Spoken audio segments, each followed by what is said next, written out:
Bismillahirrahmanirrahim. Assalamualaikum warahmatullahi wabarakatuh. Waalaikumsalam warahmatullahi wabarakatuh. Alhamdulillah, thumma alhamdulillah. Wassalatu wassalamu ala sayyidina Rasulillah, Sayyidina Muhammad ibn Abdillah, wa ala alihi wa sahbihi wa man walah. Wala hawla wala quwwata illa billah. Amma ba'd. Anak-anakku, para santri semuanya, kaifa halukum? Alhamdulillah bi khairin wa afiyah wa barakatuh alaikum. Madza darsun al-an? As-sirah an-nabawiyyah. As-sirah An-nabawiyyah. an-nabawiyyah. Baik, pelajaran kita pada kesempatan kali ini adalah As-sirah an-nabawiyah, yaitu sejarah tentang makhluk paling agung, junjungan kita semuanya, yang kita harapkan syafaatnya yaumal qiyamah nanti. Dan kita harapkan kita semua yaumal qiyamah nanti bisa bersanding bersama beliau, yaitu Nabi kita, Nabi Muhammad sallallahu alaihi wasallam. Dan kitab yang kita baca masih dengan kitab Fiqh Sirah An-Nabawiyah yang ditulis dikarang oleh Syekh Muhammad Sa'id Ramadan Al-Buti. Pada pertemuan terakhir kita telah sama-sama mempelajari bahwasanya sungguh termasuk kekonyolan, kesia-siaan, keisengan ketika kita ingin mengetahui atau ketika kita ingin mempelajari, mengetahui Nabi kita Nabi Muhammad SAW, sosok beliau seperti apa. Kita hanya memperhatikan hal-hal, sisi-sisi, aspek-aspek dalam kehidupan beliau yang tidak ada kaitannya dengan kita. Kemudian meninggalkan, kita berpaling, mengabaikan satu identitas utama dan inti, juga pokok betul-betul, asas betul-betul yang sangat erat kaitannya dengan kita. Pada pertemuan lalu kita sudah bahas bahwasanya Rasulullah memberikan warning kepada kita, memberikan arahan kepada kita, mewanti-wanti kita. Dalam sabdanya, wallahi, demi Allah, innakum latamutunna, sesungguhnya kalian semua akan mati. Kama tanamun, sebagaimana kalian tertidur. Wala tub'atsunna, dan kalian semua akan dibangkitkan. Kama tastaiqidun, sebagaimana kalian semua dibangkit, sebagaimana kalian semua bangun daripada tidur kalian. Wa wallahi, dan demi Allah, innaha la jannatun abada au narun abada. Pilihannya hanya dua, satu di antara dua, surga selama-lamanya, neraka selama-lamanya. Ketika Rasulullah bersabda, mengungkapkan kepada kita, mewanti-wanti kita dengan sabdanya yang kita sebutkan tadi, maka hendaknya kita fokus bagaimana caranya kita sampai pada surganya Allah dan kita terhindar dari nerakanya Allah dan neraka jahanam. Bukan malah menyibukkan diri, Rasulullah itu fasih, Rasulullah itu indah, wajahnya Masya Allah, kemudian bijaksana luar biasa, kemudian cerdas, dan melupakan inti bahwasanya Rasulullah pernah mewanti-wanti kita ini, surga atau neraka, nasib kita itu. Ini dilupakan oleh kita semua. Yang penting fasenya apa itu semua. Dan pada pertemuan lalu juga kita sudah menyampaikan bahwasanya betul para ulama-ulama kita menghimbau. Bahkan banyak di antara ulama kita yang menulis tentang biografi lengkapnya beliau, syama'ilnya beliau. Tapi ingat, apa perbedaannya dengan mazhab dzati ini? Tujuan kita apa? Agar mendapatkan satu faidah yang disepakati. Apa itu? At-ta'alluq. Hati kita bisa terikat dengan Rasulullah SAW, karena watak manusia cinta kepada keindahan. Ketika kita mengetahui Rasulullah itu serba indah, selalu indah, istimewa dan sempurna, saat itu hati kita akan terikat dengan Rasulullah. Tapi tidak berhenti sampai di sini. Kita lanjutkan agar kita mudah dalam mengikuti Rasulullah SAW selanjutnya. Tapi madhab dzati yang subjektif ini, mereka perbedaannya dengan kita ketika mempelajari syama'il. Ketika mempelajari syama'il, tujuannya bukan agar hatinya terikat, bukan. Dan tujuannya bukan agar mudah mengikuti Rasulullah, bukan. Tapi sekedar menyibukkan diri dengan perkara yang tidak ada kaitannya langsung dengan kita. Dan yang ada kaitan langsung dibuang begitu saja. Lihat. Kemudian kita, perbedaan kedua. Kita Ahlussunnah wal Jamaah ketika mempelajari syama'il. Itu tujuannya apa? Tujuannya diantaranya juga adalah menjadikan syama'il ini sebagai bukti penguat, pengokoh, obor agar kita sampai kepada keyakinan bahwasanya Rasulullah memiliki identitas utama yaitu sebagai Nabi dan Rasul itu. Dan kita tidak sama sekali menghindar daripada pembahasan kenabian, bahkan menjadikan pembahasan kenabian dan kerasulan adalah utama karena itu adalah identitas utama Nabi kita Nabi Muhammad SAW. Beda dengan mazhab dzati yang tidak sama sekali mau menyinggung, bahkan sengaja untuk menghindar membahas tentang kenabian dan kerasulan. Lihat bagaimana liciknya mereka, rusaknya mereka. Baik, ini sudah kita bahas pada pertemuan yang lalu. Kita akan lanjutkan pembahasan kita pada pertemuan kita pada kesempatan kali ini. Qala al-musannif rahimahullah ta'ala nafa'anallah bihi wa bi'ulumihi wa amaddana bi asrari wa a'ada 'alayhi barakati amin ila an qala innal mantiqa yaqdi an nadrusa hayata sayyidina Muhammadin. Ini adab kepada Rasulullah, hendaknya jangan hanya sekedar ngomong Muhammad, nama beliau, menyebut nama beliau saja, tapi dahulunya dengan kata Sayyidina, Sayyiduna, Habibuna. Ini adab. Ini adab karena kita diperintahkan agar tidak menyamakan dalam hal menyeru Rasulullah SAW dengan yang lainnya. Min syatta jawanibiha. Nah, mantik akal sehat bahasanya gitu. Yaqdi mengharuskan kita agar kita mempelajari kehidupan Rasulullah SAW, Nabi kita Nabi Muhammad SAW, junjungan kita Nabi Muhammad SAW dari berbagai macam sisi. Itu betul. Dari berbagai macam sisi. Sisi apa saja itu, fokus kalian. Sisi-sisi yang dimaksud, fokus, dan kemudian nanti akan dibahas apa sih yang seharusnya kita lakukan setelah kita mengetahui sisi-sisi kehidupan beliau yang umum, yang lengkap. Baik. Fokus, kita akan bahas.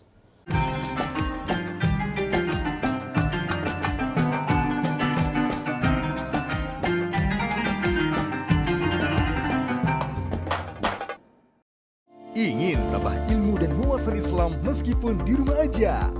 Yuk like dan follow fanpage terbaru Buya Yahya Official. Sebar seluas-luasnya agar semakin banyak yang mendapatkan manfaatnya.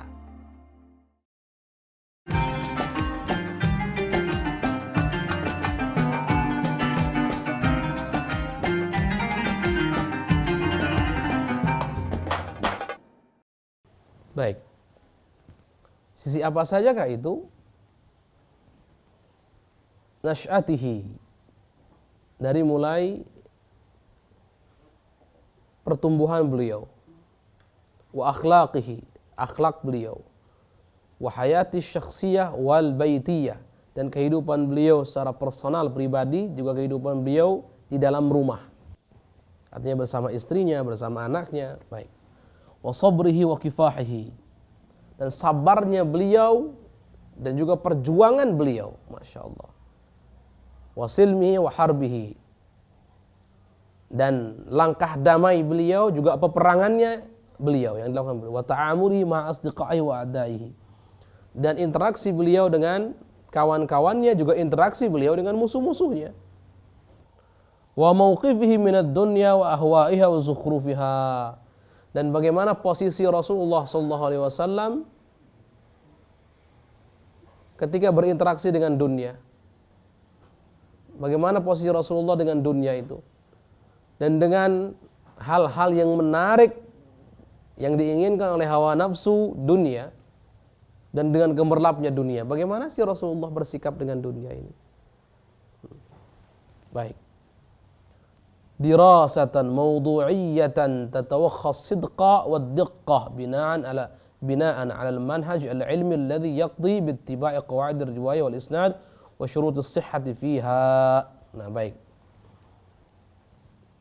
Seharusnya kita ketika kita ingin mempelajari sisi-sisi kehidupan Rasulullah SAW dari mulai perkembangan pertumbuhan beliau, akhlak beliau, kehidupan pribadi beliau, kehidupan beliau ketika di rumah, kesabaran beliau, perjuangan beliau, langkah damai yang beliau ambil, peperangan yang beliau lakukan, kemudian interaksi beliau dengan teman-temannya, interaksi sahabat-sahabatnya, interaksi beliau dengan musuh-musuhnya, kemudian langkah atau peranan beliau atau posisi beliau daripada dunia dan hal-hal yang menarik di dunia ini, kemudian gemerlap dunia yang disenangi, hal-hal yang disenangi di dunia ini. Baik, seharusnya menjadikan pembelajaran ini dengan pembelajaran yang objektif itu. Jadi kalau kita mau mempelajari sisi-sisi yang disebutkan tadi, harusnya dengan catatan, dengan syarat harus dipelajari secara objektif. Tatawakkhas sidq. Yang diharapkan daripada pembelajaran objektif itu adalah ketulusan, kejujuran, wadiqqah, dan detail. Jadi kebenaran, ketulusan, dan diqqah, dan detail. Binaan alal manhaj, sesuai dengan metodologi ilmiah yang mengharuskan kita mengikuti kaidah-kaidah riwayah dan isnad, kemudian syarat-syarat sahnya riwayat di dalamnya. Simpelnya adalah tentang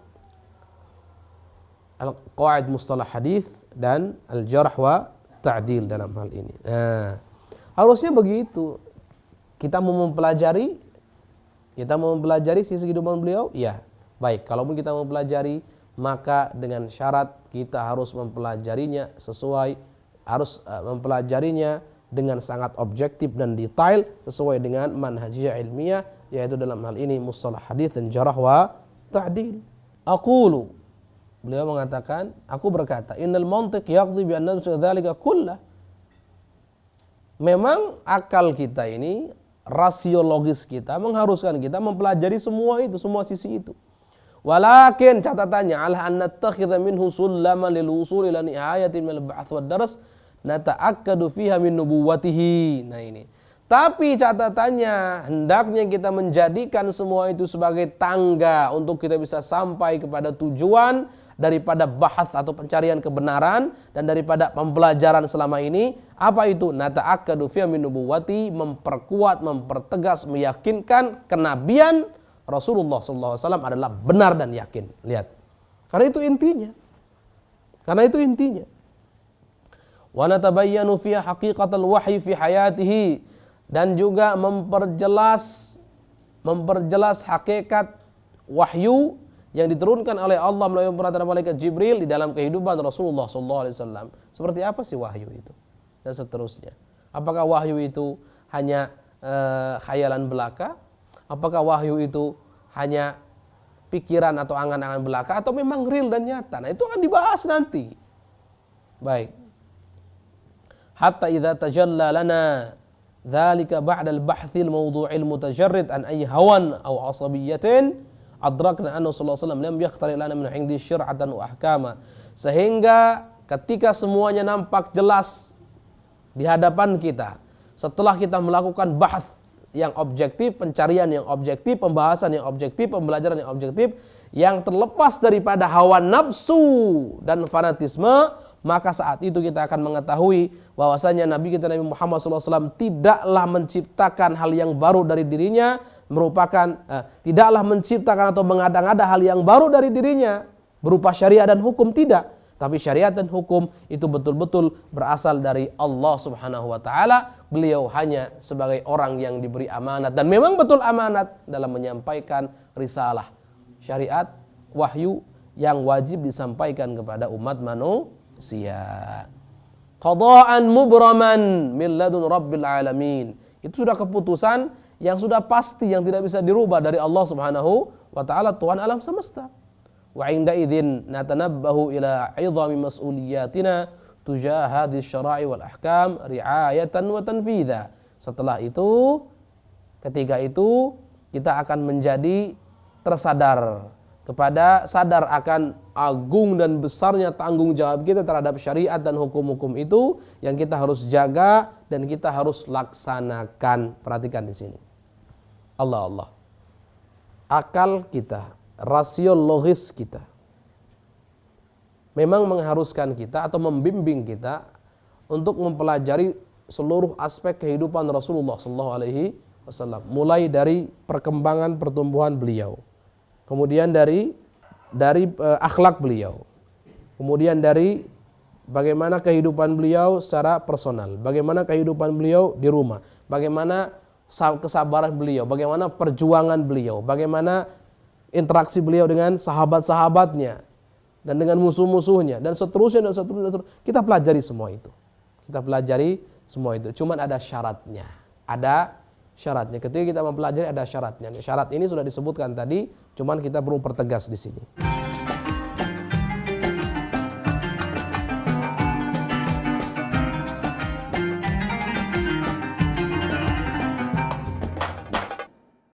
Ingin belajar bersama Buya Yahya kapanpun dan dimanapun? Dapatkan segera flashdisk MP3 Buya Yahya. Berisikan berbagai materi kajian lengkap bersama Buya Yahya.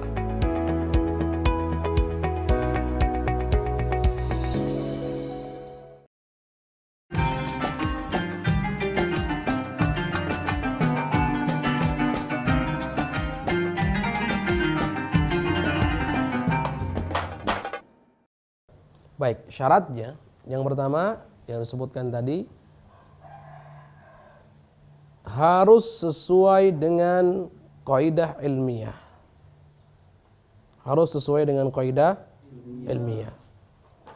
Atau bahasa lain, pembelajaran kita tentang sisi-sisi kehidupan tadi yang disebutkan di awal itu harus objektif, ilmiah, detail. Bagaimana bisa objektif, ilmiah dan mendetail? Maka jawabannya kan harus dibangun di atas manhajiyah ilmiah. Dalam hal ini adalah kaidah mustalah hadis dan jarh wa ta'dil. Lihat. Jadi cara mempelajarinya begitu. Ada kabar, ada sejarah tentang ini, ada sejarah tentang pertumbuhan beliau, perkembangan tentang akhlak beliau, terus ayo kita sekarang timbang dengan kaidah ilmiah jarh wa ta'dil. Kalau sudah ditimbang nanti muncul hasil yang ilmiah juga. Hasilnya ilmiah, saat itulah kita ambil. Itu syarat pertama. Syarat yang pertama. Kemudian syarat yang kedua,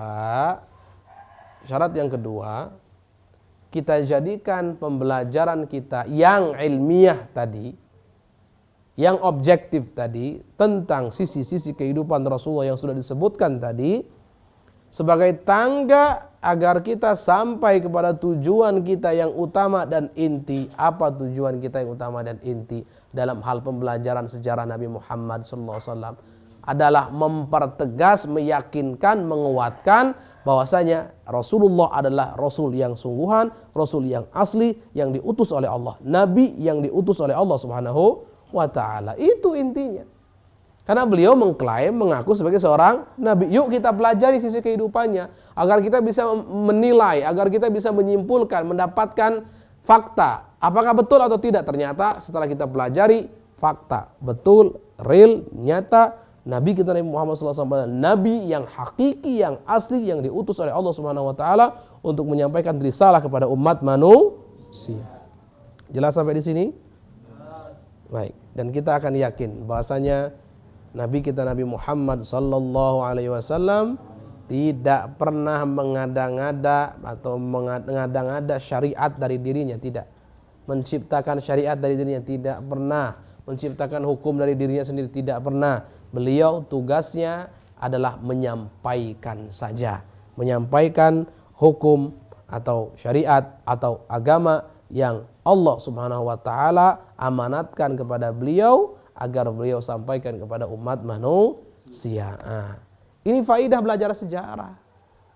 Atau dalam hal ini sirah nabawiyah ini.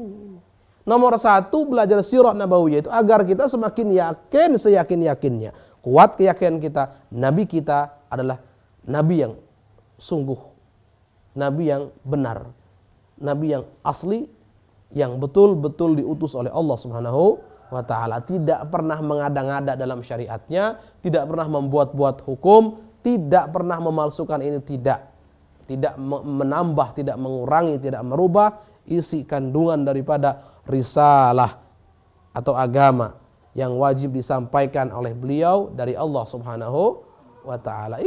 Ini puncak kita belajar sejarah tuh indahnya di sini. Ini nomor satu ini. Semakin yakin kita betul nabi kita itu betul-betul nabi yang sungguhan, nabi yang asli, utusan Allah, jujur apa adanya. Ini diantaranya yang kita akan dapatkan ketika kita mempelajari sisi-sisi kehidupan Rasulullah SAW yang disebutkan di awal. Bukan lagi-lagi, bukan seperti apa yang dilakukan oleh para pengikut penganut aliran atau madhab dzati yang mereka dengan sengaja memalingkan pengikutnya dari identitas yang hakiki, identitas yang asli, menuju sesuatu perkara yang tidak ada kaitannya dengan diri kita, tidak ada gunanya.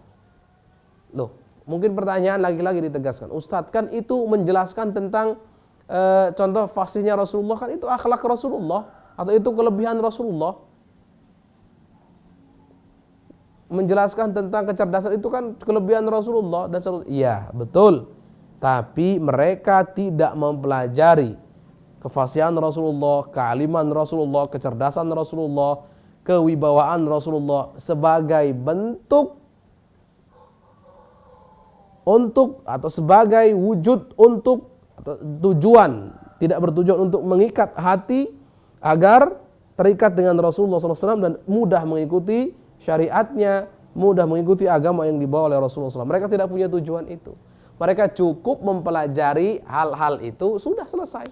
Enggak untuk mengikat hati, tidak juga untuk mengikuti syariat Rasulullah SAW. Jelas atau tidak? Bagaimana perbedaannya?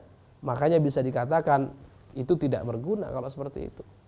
Kalau hanya mempelajari tentang kefasihan Rasulullah, enggak berguna. Kecuali mempelajari kefasihan Rasulullah agar hati kita terikat kepada Rasulullah, karena kefasihan itulah keindahan. Kemudian agar setelah terikat kita mudah mengikuti Rasulullah SAW. Itu tujuan kita, tujuan inti kita, tujuan Ahlussunnah wal Jamaah kita yang mempelajari sirah dan seterusnya.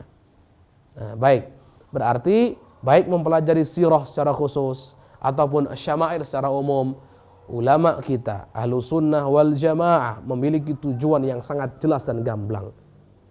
Kalau kita bisa petakan nomor satu agar kita semakin yakin Nabi kita Nabi yang benar. Jelas? Kedua, agar kita, hati kita ketika membahas tentang syama'il yang sifatnya syama'il khalqiyah, yang berhubungan dengan jasadnya, raganya Rasulullah yang serba istimewa itu agar hati kita terikat. Kalau sudah terikat, ada yang namanya timbul yang namanya cinta. Orang cinta itu mudah untuk mengikuti yang dicintai. Orang yang mengagumi seseorang mudah untuk mengikuti yang dikagumi dan seterusnya. Itu tujuannya. Jelas kalau Ahlussunnah wal Jamaah. Mazhab dzati subjektif ini tidak ada tujuan ke situ. Justru tujuannya memalingkan kita dari Rasulullah SAW sebagai seorang nabi dan rasul. Awas, hati-hati. Maka kembali jangan mudah untuk memilih kitab sejarah sembarangan. Nah, yang kami rekomendasikan adalah kitab ini.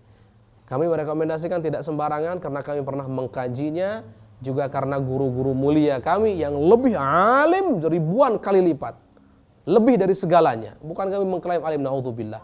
Maksudnya beliau-beliau orang-orang alim itu, guru-guru mulia kami sepakat merekomendasikan kitab Fiqhus Sirah An-Nabawiyah sebagai kitab sejarah yang perlu dan penting kita pelajari. Baik, cukup sekian insyaallah pelajaran kita pada kesempatan kali ini. Semoga Allah Subhanahu wa taala memberikan kita semuanya ilmu yang bermanfaat, yang bisa menyampaikan kita kepada keridhaan Allah, keridhaan Rasulullah sallallahu alaihi wasallam. Wafat dalam keadaan husnul khatimah ala hadhihi niyyah wa ala kulli niyyatin salihah. Al-Fatihah.